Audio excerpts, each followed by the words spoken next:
Okay, so we're done multiplying, and now we're going to shift to dividing. Alright, so we have a couple of basic rules. The first rule of which is, in order to be able to divide, just like in order to be able to multiply, the indices need to be the same value. You cannot multiply a cube, you can't divide a cube root and a square root. So those end values have to be the same. That's rule number one. Rule number two is, not rule, but something that we can do that's going to help us is, if we have a numerator in a root sign and a denominator in a root sign, we can combine those to be one fraction under one square root. And the reason that that is very helpful is it's going to allow us to simplify this problem by, instead of having to figure out what this answer is and then figure out what this answer is and then do the division, we're going to divide first. It's going to allow us to divide first and then simplify. So we're going to, instead of simplifying first and then dividing, we're going to divide first and then simplify. And dividing first and then simplify is much easier than simplifying first. Okay. Alright, so here's our first example. We want to divide the square root of 18x to the 5th power by the square root of 2 times x to the 3rd power. And I think you can already see the advantage of combining the radicals first and dividing first and then simplifying. Because the square root of 18 is not a whole number, it's not a perfect square. So we're going to end up with some simplified radical, which happens to be 3 times the square root of 2, but that's not really important, divided by 2. So it can get very messy. But if we change it into one fraction first, the problem becomes much simpler. And you'll notice I said optional. Now the reason I said that it's optional is you don't have to write it down as one fraction. You can look at this and you can say, oh, okay, 18 divided by 2 is 9, and x to the 5th divided by x to the 3rd power is x squared. You don't have to write down that intermediate step. That's only if you feel like you need it. And I'm hoping that once you do a few homework problems, or even after you just do what we do in class today, that you won't need this step. You'll just go directly to division. Frankly, I wouldn't do this. I'd go right to division. I can see that the square root of 18 divided by the square root of 2 is the square root of 18 over 2. So now, once we get to this step, we're going to simplify.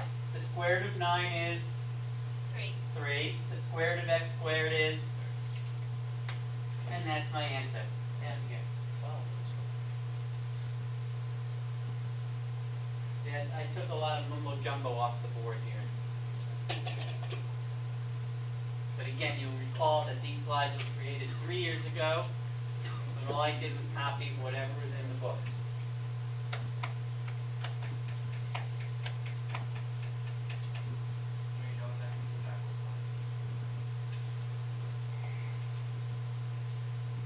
So, for division, you just subtract the square root, right? When you're dividing square root, When you're dividing exponents, sorry. you subtract the exponents. Okay. When you're dividing numbers, you divide. Okay, cool. Okay, let's go through this one. As you can see here, we're no longer dealing with square roots, but we're dealing with cube roots. However, doesn't change how we do the problem. First step is to divide. So you guys stop, please.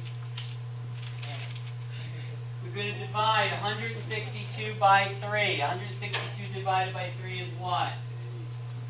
54. It is 54. So I have the cube root of 54.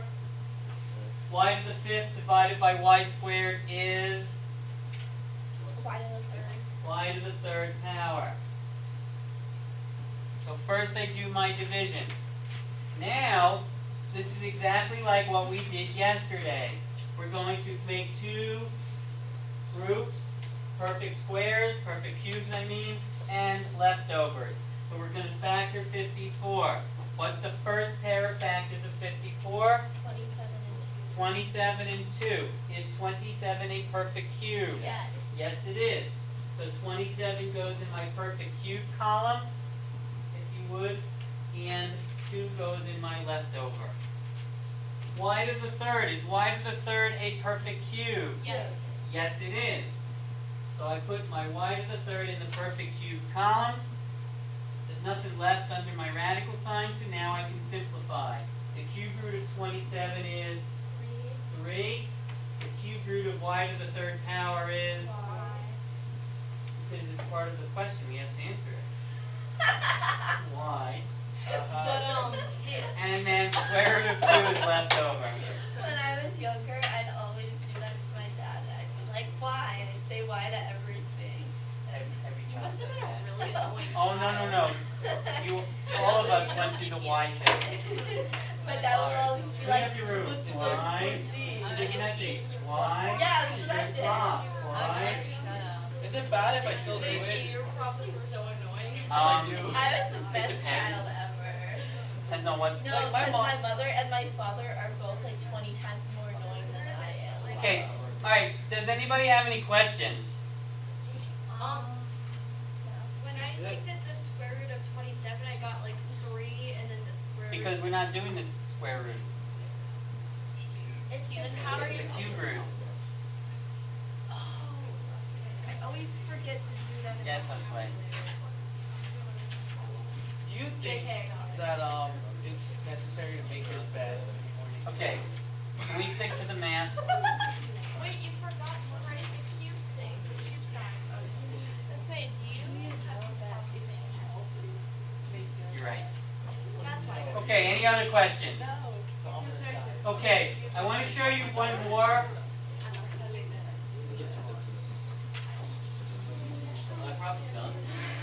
What? Yeah. Okay, one more, and the reason I want to show you this one is because you're going to see, this is actually problem number 5 from your homework. But I want to show it to you because there's not only this problem, but there's other problems just like it. Okay? So again, we're going to start out by dividing. So here we're talking about square roots, Laura. So what's 48 divided by 3? 48 divided by 3 is 16, is correct. Now, x to the third divided by x, X to the second. x to the second is correct. Wait. 3 divided by You subtract the Oh, exponents. subtract. Okay, now notice what happens with the y. I don't have any y's in my denominator. So what that means is that, remember, this is still a fraction. So if I don't have a numerator to go with my denominator, or if my denominator is greater than my numerator, so if this said x to the third and this said x to the fourth, for example, what that means is that we're going to have a fraction as our answer. So since I can't divide anything by y to the second power, I just bring my y to the second power, and it's still in the denominator of my fraction. It doesn't change how we do the problem, it just changed the way the problem looks. Because now you'll notice all of these are perfect squares. So the square root of 16 is 4, the square root of x squared is x, and the square root of y squared is y. So this is what my answer should look like. That's it. Wow. Yes? Ta-da! Because we like you. You know what that's from? Anybody? If you say why and I say because we like you, does anybody know what that's from?